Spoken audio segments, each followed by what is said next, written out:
અમરેલી જિલ્લાના જાફરાબાદના સરકેશ્વર મહાદેવના દરિયા કિનારે ઇન્ડિયન કોસ્ટગાર્ડ પીપાવા દ્વારા સ્વચ્છતા અભિયાન કાર્યક્રમ યોજાયો। સમગ્ર દેશમાં આપણા ગુજરાતને મોટામાં મોટો દરિયો કિનારે મળેલ છે, જેમાં જાફરાબાદ તાલુકાના સરકેશ્વર મહાદેવના મંદિર નજીક સર્વેશ્વર બીચ આવેલો છે। આ સરકેશ્વર બીચ ખાતે કોસ્ટગાર્ડ દ્વારા દરિયા કિનારે સફાઈ અભિયાન યોજાયું, એટલે કે ઇન્ડિયન કોસ્ટલ ક્લીન ડેનું આયોજન કરવામાં આવ્યું હતું, જેમાં જુદી જુદી શાળાના વિદ્યાર્થીઓ તથા એનસીસી કેડના કેડેટ તેમજ ડોક્ટરો, પોલીસ સ્ટાફ તેમજ કોસ્ટગાર્ડના સ્ટાફ ઉપસ્થિત રહી દરિયા કિનારાની સફાઈ અભિયાન યોજાયું। દરિયા કિનારે પડેલા પ્લાસ્ટિક, કચરો તેમજ અન્ય કચરાની સફાઈ હાથ ધરવામાં આવી હતી, તેમજ સફાઈની સાથે સાથે શાળાના વિદ્યાર્થીઓને દરિયા કિનારે ગરબાની રમઝટની સાથે સાથે અલ્પાહારની વ્યવસ્થા કોસ્ટગાર્ડ પીપાવા દ્વારા કરવામાં આવી હતી। રિપોર્ટર કાળુ શાકોનો જાફરાબાદ।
नमस्कार।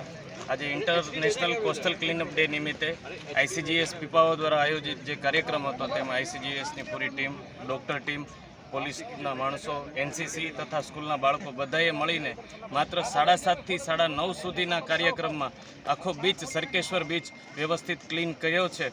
તો આવી જ રીતે લોકો પણ આ વસ્તુથી પ્રેરાય અને આગળ ઉપર આવા નાના મોટા સફાઈના જે કાર્યક્રમો છે તેને આગળ ધપાવે અને મોદી સાહેબનો જે મંત્ર છે સ્વચ્છ ભારત અભિયાન એને પૂરો સપોર્ટ મળે અને આપણું ભારત સ્વચ્છ થાય એવી લોકોને પ્રાર્થના કરું છું અને બધા જ પોતાના ઘરેથી આ સફાઈ અભિયાન શરૂ કરે અને દેશને સ્વચ્છ બનાવે।